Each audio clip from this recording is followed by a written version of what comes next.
Hey, what are you guys doing this weekend? Are you just hanging around the house or doing anything special? Maybe you're watching college football because college football's back. We're fixing to pick 'em.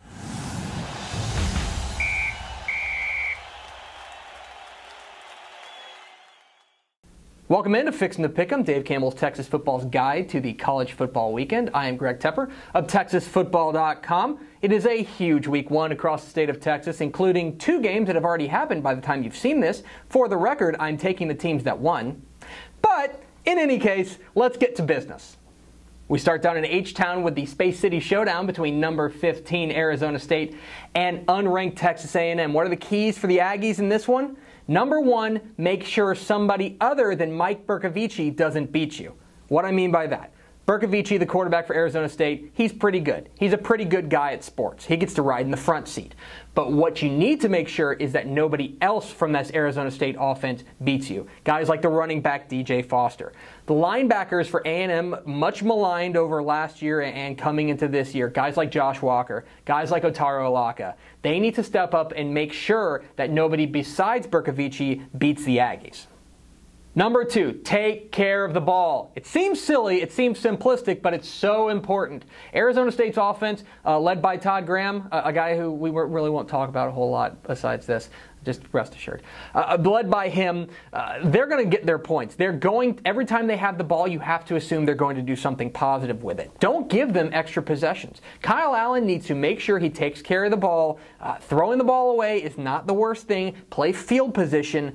Don't give them extra possessions because that's where Arizona State can kill you.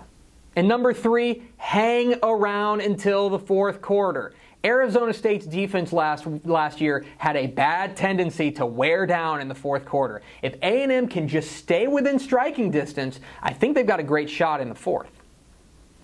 So who am I taking in this one?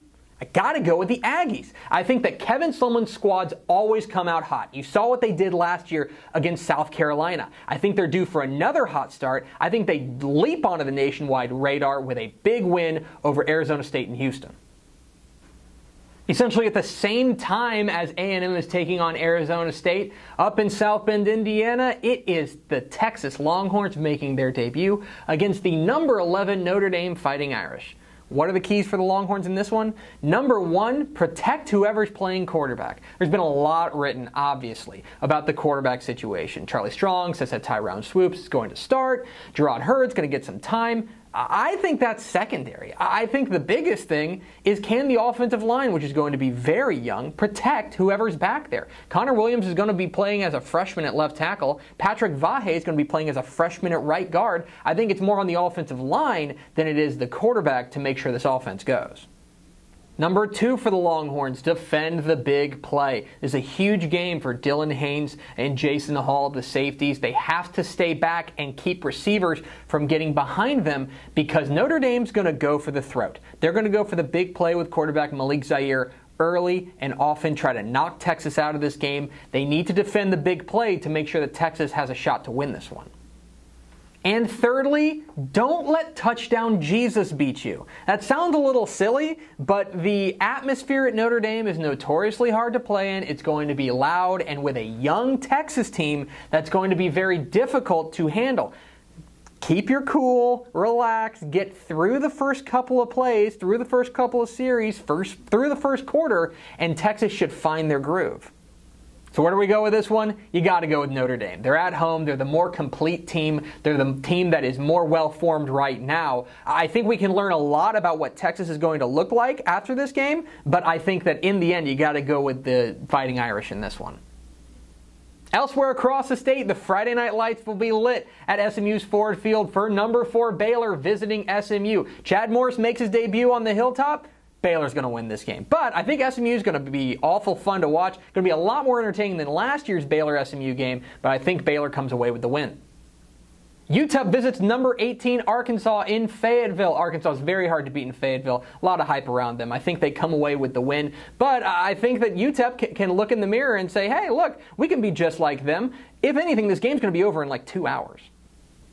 Texas State visits number 10 Florida State. Hard to think that Texas State's going to walk into Tallahassee and get a win, but I think that Tyler Jones and company can get some great experience against an elite level program. I think Florida State wins, but I think that Texas State has a lot to take from this game.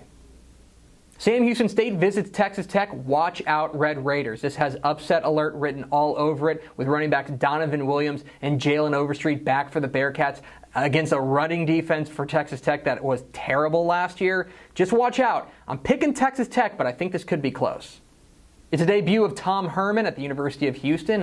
Houston draws Tennessee Tech. Houston's going to win this one. They'll probably win this one going away. Interested to see what quarterback Greg Ward looks like under the tutelage of a quarterback guru like Tom Herman. And finally, Rice welcomes Wagner to town. Wagner, a college you have so little knowledge of that you don't know that this is not where Wagner is. This is where Wagner is. Rice comes away with a big win.